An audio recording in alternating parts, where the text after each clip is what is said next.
Olá, família Pax, mais uma vez ao vivo aqui com vocês, hoje conversando com o nosso querido Rafat Khalifa, direto ao vivo lá do Cairo, no Egito. Ele fala português fluentemente, ele que é egiptólogo, guia nosso assessor há mais de 20 anos, e ele acabou de inaugurar um barco maravilhoso que chama Nile Pax, né? E nós fomos lá para estar junto nesse momento de inauguração, o barco mais novo do Rio Nilo. Então, coloque aí no coração que toda viagem começa no coração, né?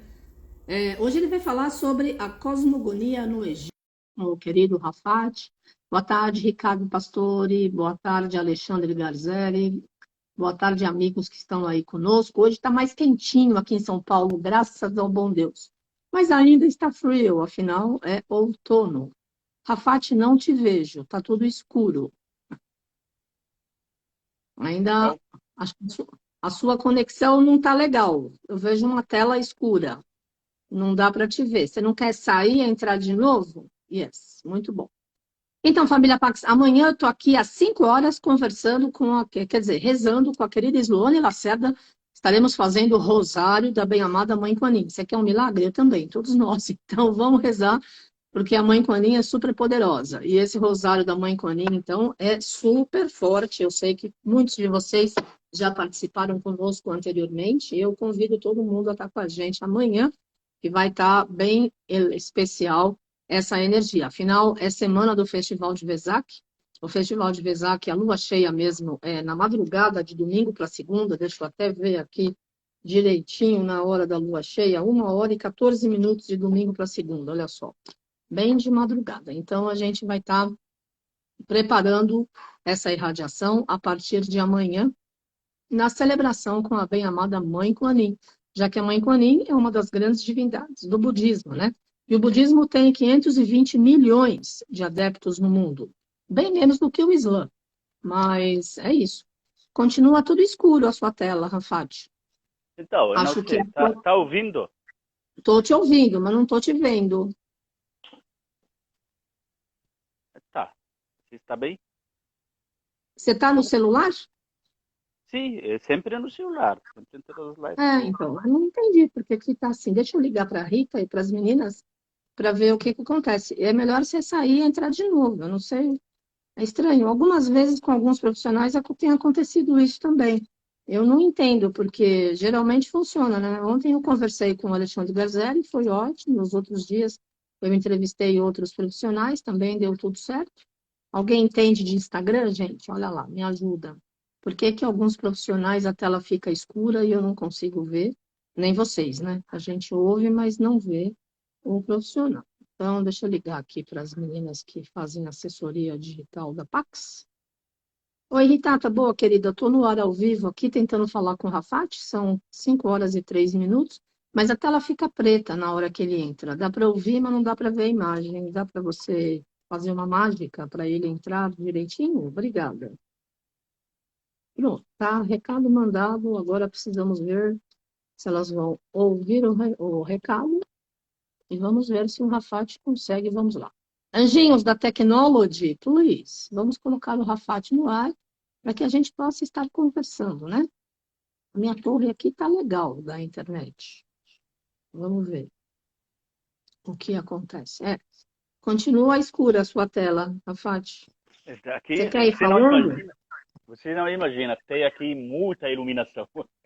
Tem muita luz aqui, muito. Eu imagino, mas às vezes tem gnomo na linha, Eu entendeu? mudei de ângulo, assim está. Melhorou alguma coisa? Não, tá tudo igual. Você. Deve ser alguma coisa na conexão, eu não sei. Não sei, mas eu estou como sempre, na mesma. Tá bom, mas dá para te ouvir. Eu acho que você podia começar a falar e daqui a pouco, se for o caso, você sai e entra de novo para a gente ver se consegue te ver, né? Mas todo mundo já te conhece, graças a Deus, né? Faz já 2 anos que você tem participado de várias lives e vivências e etc. Então, o que que você acha? É melhor, olha, estão dizendo para você desligar o seu aparelho, desliga tudo, desliga o aparelho, desliga o E Instagram ligar de novo. e volta de novo. Isso, É, vou legal. fazer essa tentativa, senão Tá, então vamos fazer só de som. Sei lá. porque assim a gente vê você, não só te ouve, né? Então, para vocês que estão acompanhando e vocês que chegaram agora, o Rafat tem muito conhecimento e ele realmente explica de uma forma bem didática e simples toda a energia do Egito Antigo, né? Ele é super estudioso, ele está sempre se especializando em alguma área diferenciada, nunca para de estudar, o que é bom, e de se atualizar. E também nos grandes congressos que acontecem lá no Cairo, com vários dirigentes governamentais e pessoas super influentes a nível mundial, ele trabalha fazendo traduções para vários idiomas. Então, ele está sempre em contato aí com o que está acontecendo no momento atual. Então, hoje, o momento atual é o seguinte: anjinhos da tecnologia, vamos colocar o Rafat no ar com a imagem dele, não só com o som, né? Um beijo para Dani, que está lá em Atlanta, lá na Georgia, na América. Beijo, querida. Aproveita aí, deve estar mais ou menos calor, né? Porque aqui em São Paulo, vou te falar. Tudo bem que é outono, né? Mas meu corpo não processa muito bem esse frio aí que está chegando. Mas vamos lá, vamos respeitar todas as energias da natureza e todos os ciclos da Mãe Terra, né? Afinal, estamos todos aqui vivos para que a gente possa estar na energia, né? Então, vamos lá. Ok, obrigada. Galáxia, eu não sei quem é, Mago Strauser. Obrigada a você. Vamos juntos aí na energia do plano espiritual, né? Vamos seguindo esse fluxo maior da energia da luz de Deus. Então, família Pax, para vocês que já sabem e para vocês que não sabem, a lua cheia mais importante do ano para os mestres da Fraternidade Branca Universal vai acontecer na madrugada de domingo para segunda, que é a lua cheia do signo de Touro, o Festival da Iluminação de Buda e o Festival da Iluminação da Humanidade. Quando nós todos fazemos nossas orações de uma forma mais incisiva, mais forte, mais poderosa, para que possamos atrair aquilo que nós queremos de bênçãos nas nossas vidas. E lembrando que os mestres da Fraternidade Branca, Mestre Saint Germain, todos os mestres, Mestre Jesus, Mestre Elmora, Mestre Serapis Bey, entre outros, enfim, eles se materializam no deserto de Gobi, na Mongólia, para abençoar o planeta Terra. Toda a lua cheia de Vesak, que vai acontecer agora nesse final de semana, de domingo para segunda, por 72 horas. Então, essa energia fica super forte no ar. Então, tudo aquilo que nós pensarmos vai estar se consolidando, vai estar se manifestando. Por isso que a gente tem que vigiar o pensamento, vigiar as atitudes, vigiar o sentimento e tentar ser o melhor possível como ser humano, porque é só assim que nós vamos conseguir transpassar, transmutar e transformar todos os empecilhos, limites, dores, problemas da nossa vida, para realmente reavaliar esse nosso novo tempo e reencontrar o nosso caminho em nome da harmonia e em nome da paz, né? E todo mundo quer viver em paz, com certeza, né? Porque afinal, esse mundo tão diferente que nós estamos todos criando agora, se Deus quiser, vai ser com outras bases e com outros valores, mais solidários, mais prósperos, mais fraternos e muito mais felizes, né? Então vamos lá, vamos cruzar os dedos, família Pax, vamos chamar todos os anjinhos da Technology, vamos dar boas-vindas ao Rafat Khalifa, que deve estar chegando aí a qualquer momento. A sua voz vai chegar, mas você ainda não te vejo. Fala alguma coisa, Rafat. Agora nem te ouço. Oi, Oi, oi, yes, oi. bem-vindo. Ok. Tá me vendo agora? Yes, agora estamos te vendo. Ai, melhorou. Graças a Eu Deus. não sei o que aconteceu. Eu desliguei o aparelho e liguei de novo. Aí, Ótimo. eu não sei. Excelente. Agora deu É uma super certo. Essa coisa, tecnologia. coisa que acontece. Não, mas às vezes problemas de tecnologia, às vezes a gente não entende o que Eu sei. está acontecendo. Pois é. Mas graças a Deus deu certo. Então, bem-vindo. O tempo é todo seu. Você Muito pode obrigado. falar tudo que você quiser aí para a gente aprender. Já estou pronta para anotar. Adoro aprender. Vamos lá. Muito obrigado, Carmen. Estou muito feliz de estar com você de novo, mais uma vez. Mais uma live. Espero que vocês gostem, você e as pessoas que estão acompanhando a gente. Agora, neste momento, estou no Cairo, terça-feira, o horário local daqui 10 horas e 10 minutos de noite. Tá. A temperatura uns 23, 24. Chegando já estamos no verão. Durante o dia chega a 29, 28, tá Bom. mais quente. Bom, o tema de hoje é a cosmogonia no Egito Antigo. Quando eu sugeri esse tema para você, e você passou para as meninas que fazem essa linda cartaz da publicidade. Na verdade, eu estava um pouquinho preocupado das meninas confundirem cosmologia com cosmogonia. Cosmologia é uma coisa que tem muitas pessoas que misturam as duas coisas. A cosmologia é uma coisa e a cosmogonia é outra coisa.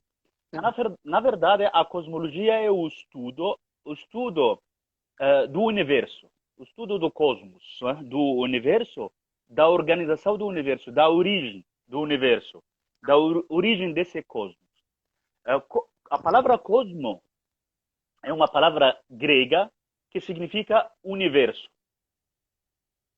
E então, cosmologia é a ciência do universo, porque a palavra logia é ciência sempre, que faz parte de muitas outras ciências, de muitas palavras que significam outras ciências, como egiptologia, por exemplo, e mais outras, né? Agora, cosmogonia é outra coisa. Cosmos é universo, gonia é essa parte da palavra significa Gênesis, significa a origem também. Então, a palavra Gênesis da Bíblia, a origem dessa palavra é gonia. Então é cosmogonia, é a origem. O que acontece em todas as civilizações antigas, existe quase em todas essas civilizações, existe a ciência da cosmologia, do estudo das estrelas, dos astros, do universo, de como foi a criação do universo, o que nós chamamos criacionismo. O que é a criação do universo, como foi criado o universo, essas coisas. Só que são estudos de cosmologia, que funcionam como instrumentos. Sabe aquele telescópio que é para observar as estrelas, por exemplo, observar o Sol, observar a Lua, fazer estudos matemáticos, fazer contagens dos dias, em dias aparecem aquelas estrelas, em quais outros dias aparecem outras estrelas. Por causa dessa ciência que nós chegamos a ter os calendários nas civilizações antigas. Então, como sabemos que o mundo, por exemplo, a vida, o movimento dos astros, do Sol, com o planeta, o globo terrestre, etc., funcionam fazendo 365 dias. Como sabemos essas coisas? Graças a esse estudo, a essa ciência que é a cosmologia. Agora, naquela época da civilização do Egito Antigo, 5, 7 mil anos antes de Cristo, eles tinham essa ciência da cosmologia. Mas muitas perguntas que os egípcios daquela época faziam não tinham respostas nessa ciência. Então, eles faziam as perguntas para entender certas coisas do cosmos, do universo, e não entendiam. Aí vem o papel da cosmogonia. Então, a cosmogonia, como ciência, responde às perguntas difíceis que a cosmologia não consegue responder. Ou seja, a religião, a mitologia, o papel dos sacerdotes nos templos, etc. Esses fatores trabalham para responder o que os cientistas não conseguiam explicar da coisa do mundo. Então aparece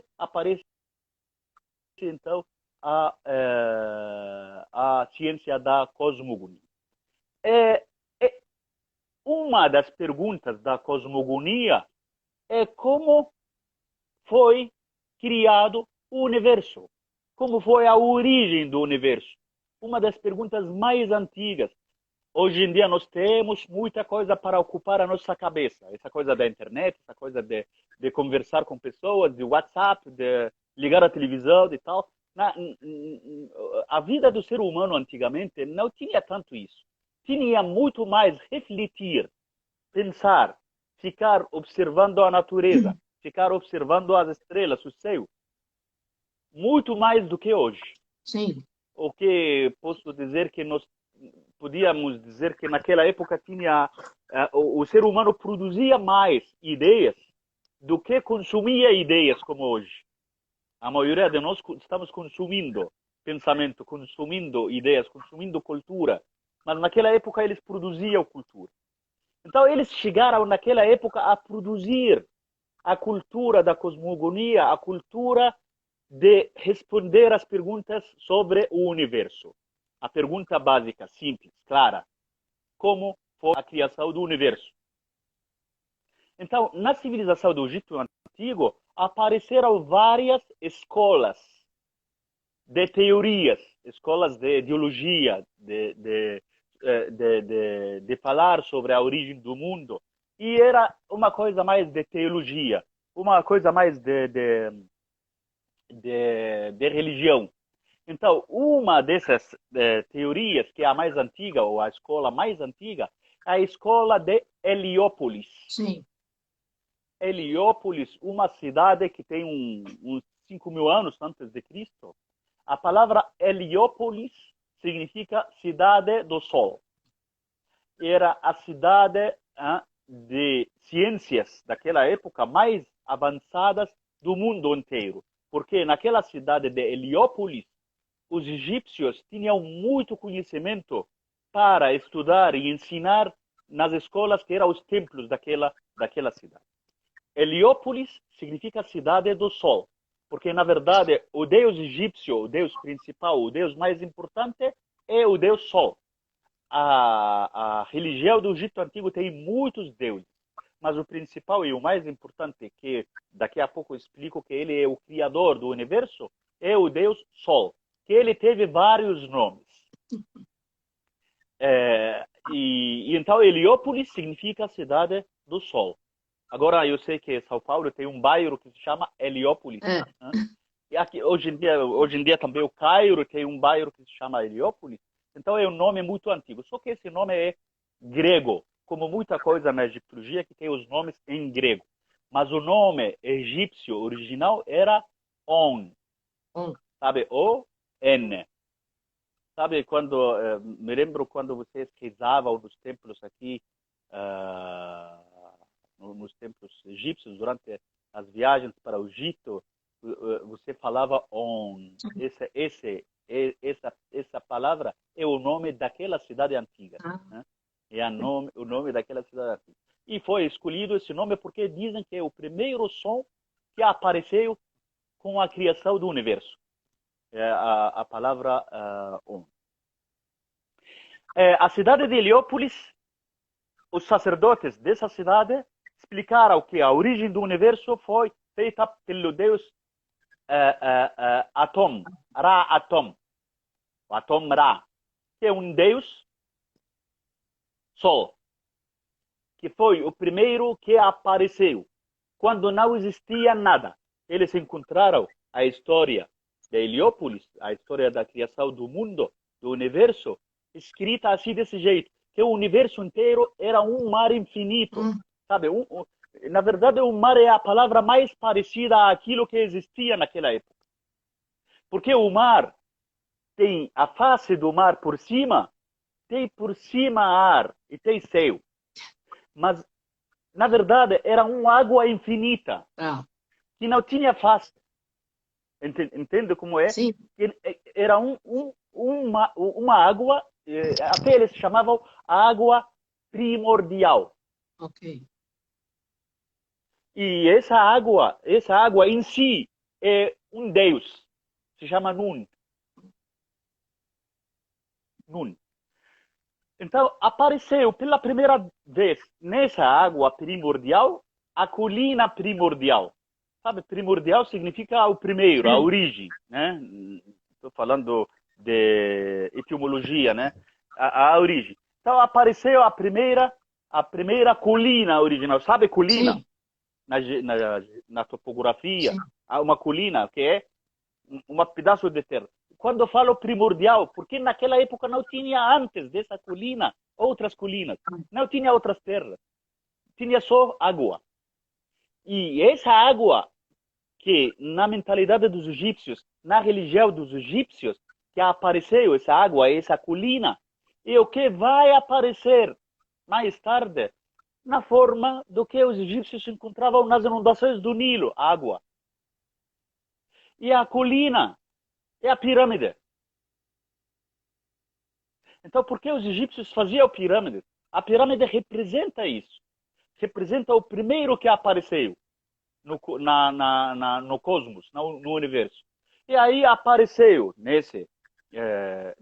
nessa colina, nessa terra, o primeiro Deus primordial, que era o Deus Ra, o Sol. Uhum. Por causa disso que o culto solar é o mais importante de todos os cultos de centenas e milhares de divindades egípcias, né? Então, no Egito tinha o Deus Ra. Quando ele apareceu, é muito interessante isso, porque a cidade de Heliópolis tinha nove deuses. Repare com esse número.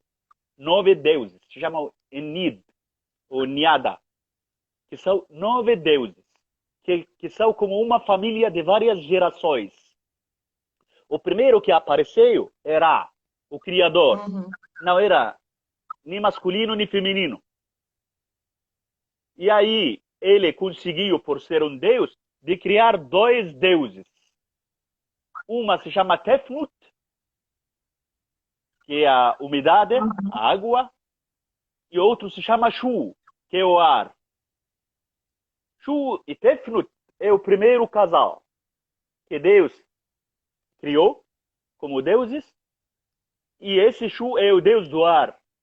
Porque naquela época precisava dar 2 coisas. Eles simbolizam 2 irmãos. 2 irmãos e casal ao mesmo tempo. Então eles casaram. E eles são irmãos. E por isso, muitos séculos mais tarde, encontramos os reis egípcios nos palácios. Irmãos casavam entre si Ah, é? para fazer o mesmo que os deuses faziam. Uhum. Para manter a sangue e a pureza da sangue dos reis e dos deuses. Então, o ar simbolizava, na verdade, o respiro, a respiração. Sim. E o Tefnut, aquela outra deusa, simboliza a vida. Então, o mundo precisava disso para começar. Precisava de vida e precisava de respiração para continuar. Então apareceram. Deus colocou as regras para o casamento, só que eles casaram contra a vontade dele. Se relacionaram contra a vontade dele. E como finalidade, quando eles tiveram 2 filhos, Geb e Nut, e fizeram a mesma coisa, então Deus mandou Shu, que é o ar, para separar esses 2 filhos que são o céu e a terra, Geb e Nut. Nut é a deusa céu, Uhum. aquela que traga o sol. Sim. Por que acontece o pôr do sol? Porque tem um céu em cima, que na ponta desse céu tem a boca dessa deusa que traga o sol e aí acontece o pôr do sol. Então começa esse disco solar, esse sol, a passar as horas da noite contra a deusa Nut. Então são as horas da noite. E o começo da saída, de novo, pelo outro lado do mundo, da deusa céu, da vagina dela, sai o disco solar. Essa saída do disco, os momentos da saída do disco solar pela vagina da deusa, significa o nascer do sol. Então, assim acontece o nascimento do sol e o pôr do sol. Porque essa deusa está em cima e o marido dela e a terra está embaixo. Geb. Estão separados pelo deus Shu, que é o deus do ar. O que aconteceu? Ele separou. Shu, o deus do ar, separou o céu da terra, porque o Deus Criador mandou ele fazer isso, para castigar esse casal que casaram contra a vontade de Deus, segundo a mitologia egípcia. E por isso ficaram assim sempre separados, né? E eles tiveram filhos que Deus, Tot, conseguiu inserir esses 5 filhos entre o céu e Geb, a terra, Nut e Geb. Nut são os nomes, Nut e Geb. Eles tiveram 5 filhos. Esses 5 filhos são os filhos que eles tiveram que Deus não queria reconhecer, porque são os produtos de um casamento ilegal, ilegítimo. Aí só Deus, o mensageiro dos deuses, aquele que fazia paz Sim. entre todos, que fazia a mensagem entre um Deus e outro, que chegou a inserir esses 5 deuses filhos no resto dos deuses do universo. Por isso, ele, quando queria convencer os deuses pelo calendário egípcio, o calendário egípcio tinha, na verdade, originalmente, 360 dias. Aí o Deus Tot sugeriu incluir 5 dias, cada dia com o nome de um desses 5 filhos que o Deus Criador não queria reconhecer, para dar papel a esses deuses, para fazer pouco a pouco paz entre esses deuses, 5 deuses, e o Deus Criador Ra. Aí ficou o calendário egípcio 365 dias, em vez de ter só 360 dias. Então ficou perfeito, né? Sim. E como são 5 filhos não desejados de um casamento ilegítimo, segundo a mitologia, no Egito, no clima, todo ano, tem 5 dias que são de tempestades, de areia. Então, eles chamam até hoje, essas tempestades da areia são dos 5 filhos ilegítimos, daquela história da mitologia egípcia. Então na verdade, a cultura egípcia vive conosco até hoje. Então, até agora são 3 gerações. A primeira geração é o Deus Criador, Ra. A segunda geração é o ar, da respiração, e Tefnut, da força. Essa é a segunda geração. Casaram os dois e deram o céu e a terra, que é o casal do casamento ilegítimo, como acabei de explicar. E depois eles tiveram 5 filhos. Calculando esses, na verdade, um deles, que é o Horus, um desses 5 filhos é Horus. Só que não é Horus, filho de Ísis e Osíris, outro. É irmão deles.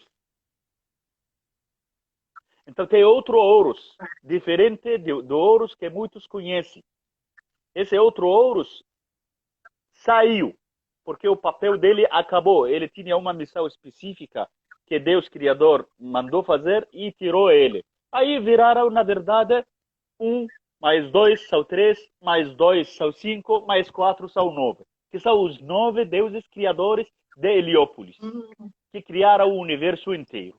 Aí essa é a teoria da cidade de Heliópolis. Bom, mais tarde, estou falando agora de quase 5.000 anos, 5.000 anos antes de Cristo, mais ou menos. Mais tarde, aparece uma cidade muito importante, que se chama a cidade de Mênfis. Mênfis. A primeira capital do Egito Unido.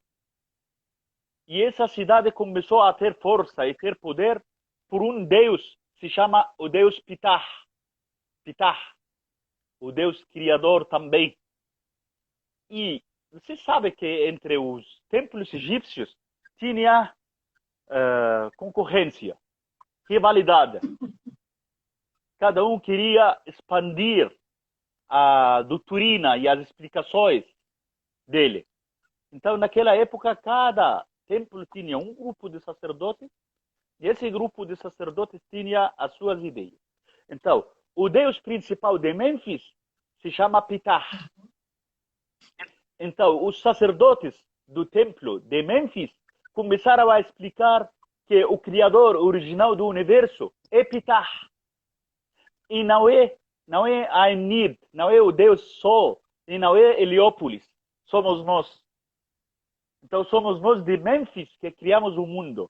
É o nosso Deus, Menes, é o Deus Ptah, é o Deus criador do universo, do mundo. E não o Deus Atom, ou não é o Deus Ra. Não são os 9 deuses da cidade de Heliópolis. Então, como que eles explicaram isso? Eles explicaram isso contando com a teoria desse Deus que pensava em tudo, pensava numa coisa, e bastava ele mencionar a palavra dessa coisa. Por exemplo, ele pensava nos rios, e só falou a palavra rios. Então, ele pensava, usando o coração dele, coisa que todos os egípcios acreditavam, que todo o nosso pensamento vem do coração e não da cabeça. Sim. Então ele pensou usando o coração e falando o nome da coisa pela língua. Aí aparecia essa coisa. Então ele o criou do universo via a palavra. E por causa disso que nós temos as religiões atuais sem novidade. Nós temos, por exemplo, a Bíblia no Novo Testamento hoje tem um versículo que diz que no princípio era o verbo. Verbo significa palavra, né? Sim. No princípio era o verbo e o verbo estava com Deus. E o verbo era Deus. Esse é o versículo bíblico. Então, no princípio era o verbo, então no começo era a palavra. Então, a criação começou com a palavra. A palavra que aconteceu via o pensamento no coração do Deus Ptah e na pronúncia pela língua dele. E aí apareceram todas as coisas. Ele falava céu, apareceu o céu. Falava rios, apareceram os rios. Falava montanhas, apareceram as montanhas. Deserto, deserto. Agricultura. Não é só isso. Ele falava, por exemplo, ele falava agricultura, agricultor. Então aparecia a agricultura, os campos, e apareceu o agricultor para trabalhar. Uhum. Entendeu? Madeira e carpinteiro. Então apareceu o carpinteiro, trabalhador, e apareceu a madeira para ele trabalhar. E assim foram todas as coisas que ele criou. E por causa disso que ele foi o Deus dos trabalhadores também, de artesanatos. Ele é o Deus das profissões. O Deus de toda a profissão. E no Alcorão, o livro sagrado dos muçulmanos, tem um versículo também. Nesse versículo, o versículo é assim: ele é originador, ele é Deus, é originador dos céus, da terra. Quando decreta algo, basta lhe dizer seja, e é. Então, basta lhe dizer a esse algo seja, e é. Esse é um versículo que existe no livro sagrado dos muçulmanos. E por causa disso que nós temos nas nossas religiões atuais coisas que afirmam o mesmo que tivemos na cultura do Egito Antigo. Esse Deus, Ptah, segundo a teoria de Mênfis, foi ele que criou os 9 deuses que ajudaram ele a criar o universo também. Então, esta é outra teoria da criação do mundo. Agora, tem uma cidade, perto da cidade famosa de Akhenaton, que é Amarna. Tem uma cidade bem perto dessa cidade, se chama Ashmunen. Essa cidade, na verdade, tem outra teoria. Essa teoria é um pouco mais filosófica, pois para essa cidade tem 8 deuses responsáveis da criação do mundo. 8? Agora tem 8. São 4 casais. Não vou anotar. 8 deuses, 4 casais, 4 homens e 4 mulheres. São 8 total. Até essa cidade Ashmunen, o nome Ashmunen é o nome atual, agora que usamos hoje em dia. Vem da palavra Shemenu. Shemenu é o nome atual, ou vem do nome atual. Shemenu vem de Remenu. E Remenu, no idioma do Egito Antigo, significa 8. Então, então o nome da cidade atualmente significa oito. Por que se chama oito essa cidade? Porque tinha antigamente oito deuses que foram os deuses responsáveis pela criação do universo, segundo a teoria dessa cidade. Os quatro deuses, os quatro casais são Nun e Naunet. Nun, Naunet, que simbolizam a água. E tem Huh, Hauhet, que significa a eternidade. Kuk, Kauket, significa a escuridão. Amon e Amaunet, que significa o escondido, o oculto. Imagina que com esses termos, com essa terminologia, o que os egípcios queriam dizer, o que os sacerdotes queriam dizer com isso? Queriam dizer simplesmente a origem do universo. O começo do universo era isso. Tinha a escuridão, tinha a umidade, tinha a água, tinha coisas escondidas, tinha essas coisas todas. Então, os nomes apenas personificam fenômenos da natureza. Sim. E por causa disso que vêm muitos filósofos gregos mais tarde a explicar o que começou a aparecer no começo. E entra uma polêmica entre eles. O que apareceu no começo da criação do universo? Alguns dizem que apareceu primeiro a água. E outros dizem que apareceu primeiro o fogo. Outros dizem que apareceu primeiro a terra. E por causa disso que todos os seres são de terra. E quando enterra hoje em algum túmulo, dentro de pouco os corpos físicos viram terra. Por que viram terra? Porque originalmente era terra. Então, essas coisas todas da filosofia grega, e mais tarde filosofias modernas também,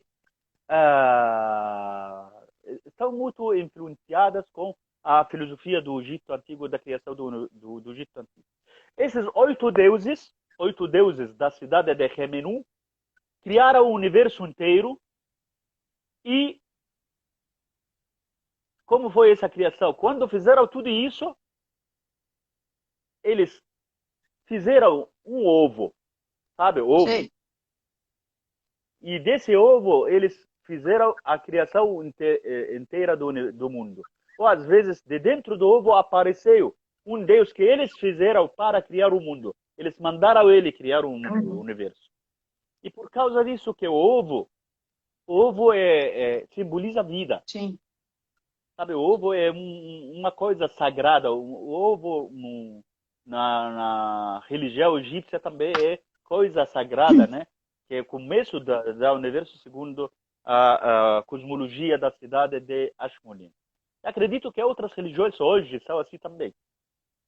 Inclusive as religiões que tem no Brasil, uma vez eu estava com algumas pessoas que acreditam na Umbanda, Candomblé, e me falaram sobre a importância do ovo na criação, no sentido da vida da pessoa.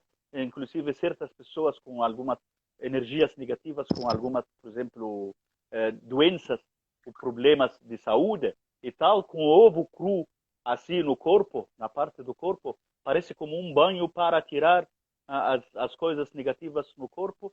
E esses são tipo rituais que nessas religiões eles praticam, né? E então o ovo no Egito Antigo simbolizava a vida também, simbolizava a importância de origem do universo, de origem de tudo. Isso é da cidade de Remenu. Se você reparar o que eu estou explicando das teorias da criação do mundo, aparece primeiro em Heliópolis, no norte, no delta do Nilo, quase, né? E depois, a segunda teoria aparece em Mênfis, um pouco mais para o sul. Depois, a terceira, mais para o sul ainda, em Ashmonen, aquela cidade perto de Amarna. Depois, a quarta, estou falando que tem ordem geográfica, mas também ordem histórica, de tempo. Então, chega a Luxor, com uma teoria no sul ainda, com outra teoria da criação do mundo. Luxor é o nome egípcio, o nome árabe, que significa os palácios, os árabes, quando chegaram aqui no Egito, encontraram muitos templos maravilhosos em Luxor. Karnak, templo de Luxor, templo de Rabu, templo de Ramsium, muitos monumentos, aquelas colunas gigantescas. Então eles acharam que fossem palácios. Então eles chamaram, essa é a cidade dos palácios. A palavra palácios significa Luxor. Aí ficou o nome Luxor nessa cidade. Mas antigamente, a cidade chamava Tebas. Tebas. Tebas, que é um nome grego. Um nome grego. E alguns dizem que vem da palavra Ta-Epet, significa o templo do sul, que é o templo de Luxor. Na verdade, na época faraônica chamava Waset, que é o nome de uma deusa, sabe? Uma mulher. Sabe quando, às vezes, uma cidade leva o nome de uma pessoa? São Paulo é cidade com o nome de uma pessoa, né? Washington, nos Estados Unidos, leva o nome de uma pessoa. Então, muitas vezes, tem cidades que levam o nome de pessoa. Essa pessoa pode ser líder político, pode ser pessoa importante religiosamente, pode ser, inclusive, também um anjo, por exemplo, uma pessoa sagrada numa religião. Então, Waset foi uma deusa egípcia e foi também o nome da cidade de Luxor, na época faraônica. Waset. Nessa cidade, antes de ser famosa, porque ficou atrasada assim em ter uma teoria da criação do mundo? Porque, na verdade, a cidade de Luxor não teve essa importância antes. Ela ganhou fama e força numa época que se chama Império Novo. Porque, na verdade, o Egito, depois do Império Médio, estou falando mais ou menos 2000 antes de Cristo, foi invadida pela primeira vez na história por outro povo. Se chama os Ixos. Naquela época, Heliópolis, Mênfis, eram as cidades mais importantes. Aí chega os Ixos, ocupam a parte do norte do país. E a parte do sul do país continua independente. Aí os reis da cidade de Luxor, que não tinham tanta importância, não era uma cidade forte, começaram a formar um exército forte para libertar o Egito dos invasores. E aí começa uma luta dos egípcios contra aqueles inimigos que chegaram a ocupar território egípcio e fazer um império deles no norte do país. E por causa disso que todas as conquistas que os egípcios fizeram fora do Egito eram para proteger o Egito dos outros exércitos, não para ocupar outros países. Então, o objetivo principal era a defesa contra o Egito. E uma evidência disso que estou falando é que antes dessa invasão, os egípcios nunca foram para invadir terra dos outros. Nunca. Só que quando isso aconteceu, eles fizeram esse exército muito forte, libertaram o norte do país inteiro e foram correndo atrás do exército dos inimigos que chegou até a Ásia. E aí, por causa disso que os egípcios começaram a ter colônias no continente asiático, em Ásia, nos países que hoje chamamos Palestina, Síria, Iraque também, Turquia, no sul de Turquia.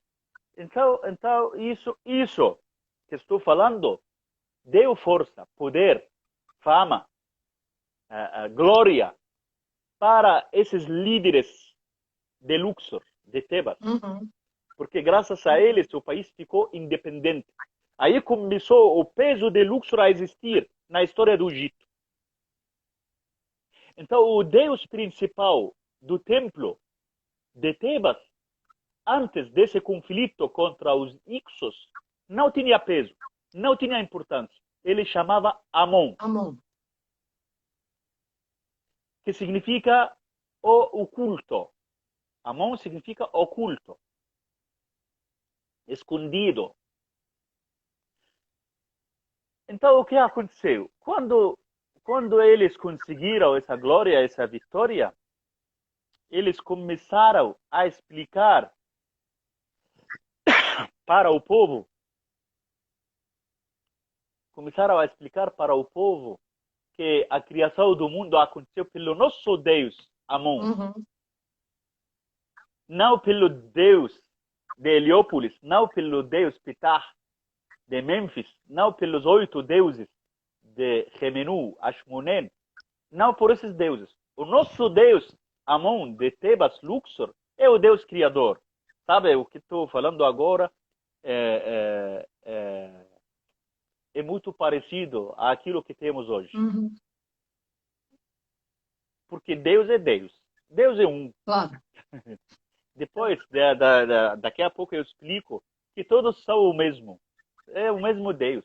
Só que, na verdade, quando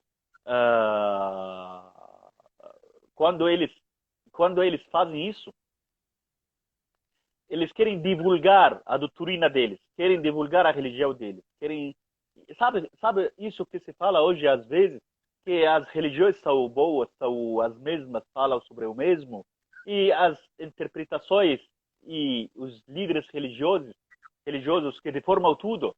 Sabe, às vezes tem pessoas que falam isso, que a deformação das, uh, das religiões é por causa dos líderes religiosos, por causa das interpretações.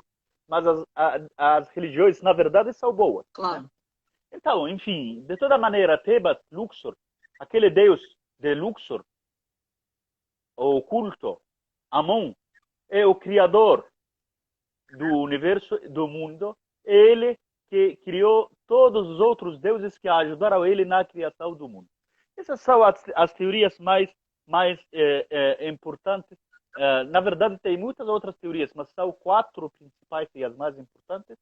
Heliópolis, Mênfis, Ashmonen e Tebas. 4 teorias da criação do mundo. Os deuses nessas teorias são tipo 20 deuses, mais ou menos, não são tantos. Mas os deuses no Egito Antigo são 1.000, 2.000 deuses, 3.000 deuses, que são manifestações de um único. É um Deus único, é um só que tem todos esses deuses. E por isso apareceu também uns estudos que falam que os egípcios mesmos tinham isso. Os egípcios não tinham muitos deuses. Os egípcios tinham um só, com muitas manifestações. E essas manifestações aparecem em tudo. E por causa disso, por exemplo, segundo esse estudo, não é correto dizer a deusa do céu, mas o correto é dizer a deusa céu. A deusa céu. Muito bom. Não é correto dizer o Deus da terra. O correto é dizer o Deus terra. Deus terra. Então, o Deus terra, a deusa céu, o Deus ar, os deuses montanhas, o Deus rio. Então, na verdade, nós estamos falando do universo. Sim. Segundo esse estudo, então Deus é o universo. Sim. Deus é o mundo. Inclusive, em alguns textos muito importantes, que os egípcios, os nobres, tinham hábitos muito interessantes nos túmulos deles. Eles escreviam a história da vida deles para enterrar junto.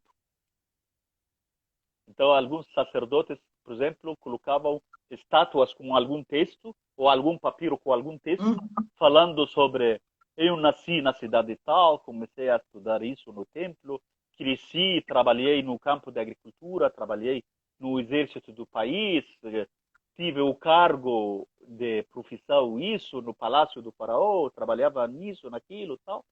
Então, entre esses textos tão importantes, encontramos às vezes uns que falam sobre Deus que está dentro do seu coração.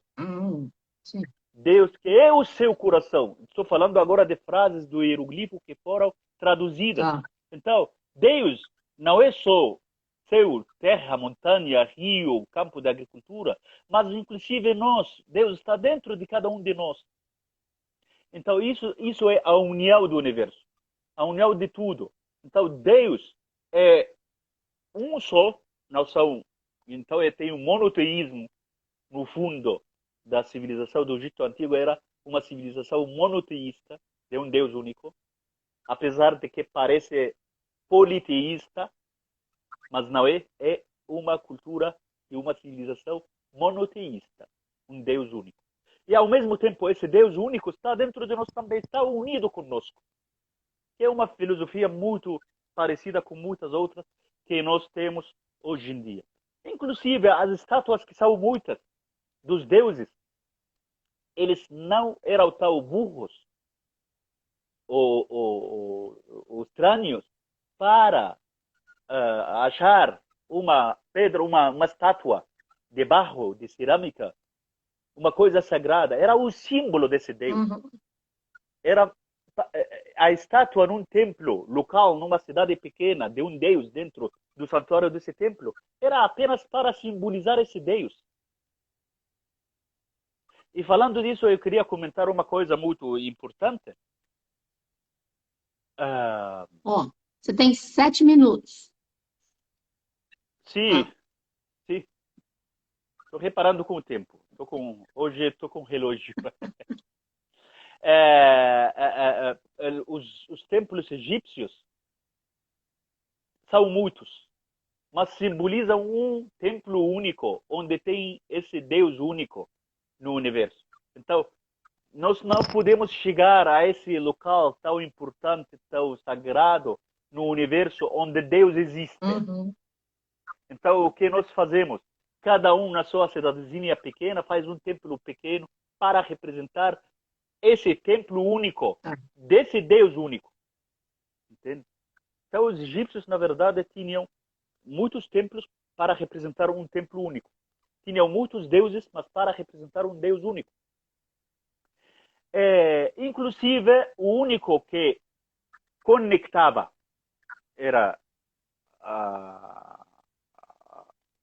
o mensageiro desse Deus único com a humanidade, era o faraó. Uhum. Então, o faraó, que era o filho do Deus, era o responsável de passar as mensagens divinas para o ser humano, para realizar a missão que ele era como uma tarefa que o Deus mandava ele realizar no mundo. Então ele começava a trabalhar para fazer isso. Por isso os egípcios olhavam para ele como muito sagrado, como pediam dele, por exemplo, se meter em falar com os deuses para realizar os desejos deles. Entende?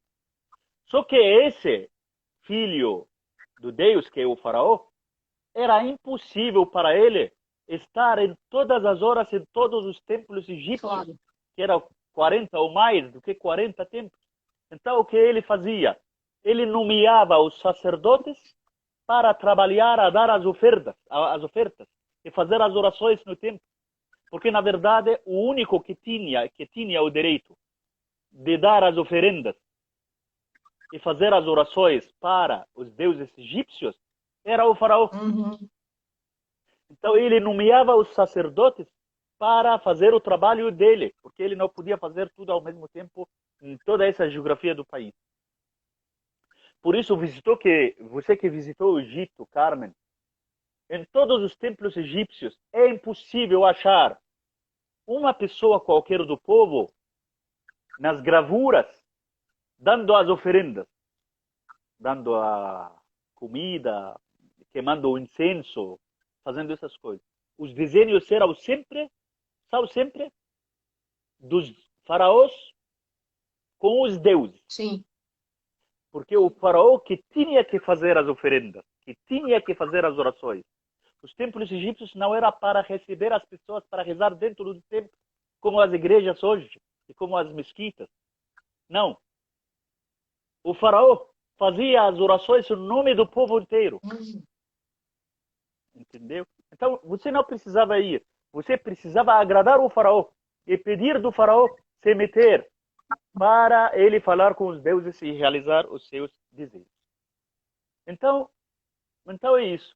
E são várias e várias escolas sobre a cosmogonia no Egito Antigo, o começo da criação do universo e que responderam na religião e na mitologia dos egípcios a muitas perguntas que a cosmologia não conseguiu explicar naquela época. E nós temos as evidências disso tudo, de todas essas coisas. Tem os monumentos que estão em alguns museus, como, por exemplo, uma pedra que está no Museu Britânico em Londres, que tem o texto da cidade de Mênfis, da criação do universo via um deus Ptah. E temos também evidências que eles eram tão evoluídos também na cosmologia como ciência. Sim. Você lembra o templo de Dendera, onde vimos as estrelas aí no teto, onde graças a esse templo que nós temos muitas informações astrológicas, que os egípcios chegaram a ter um calendário perfeito naquela época. É isso que eu tenho para falar hoje sobre a astrologia e astrogonia, as duas ciências. Muito bom. Olha aí, família Pax, amanhã eu estou aqui com a querida Sloane Lacerda, estaremos rezando o rosário, desculpa, da bem-amada Mãe Kuan-Yin, na preparação do Vesak. Qual a tua mensagem final, Rafat? Bom, a minha mensagem final, que tem muito a ver com essa live de hoje, nós vivemos com o nosso Deus em todo lado. Onde vocês vão, Deus está junto conosco. Deus está no universo inteiro. E isso que nós temos nas teorias da criação do mundo no Egito Antigo, e mesmo as religiões que temos hoje, as religiões que temos da população mundial que temos hoje, que vive no globo terrestre, todos combinam, todos estão de acordo que Deus está em todo lugar. Então, eu acho que precisamos ter sempre muita fé que esse Deus que esteve 7.000 anos atrás com os egípcios e que eles acreditaram nele, construindo essa civilização, e com certeza outros povos, ele está conosco hoje também. É o mesmo. Muda de nome. Tem muitas manifestações. Muda de lugar. Passa de uma época para outra. Mas é o mesmo Deus. E esse Deus que estará sempre conosco para ajudar, para realizar os nossos planos, os nossos desejos.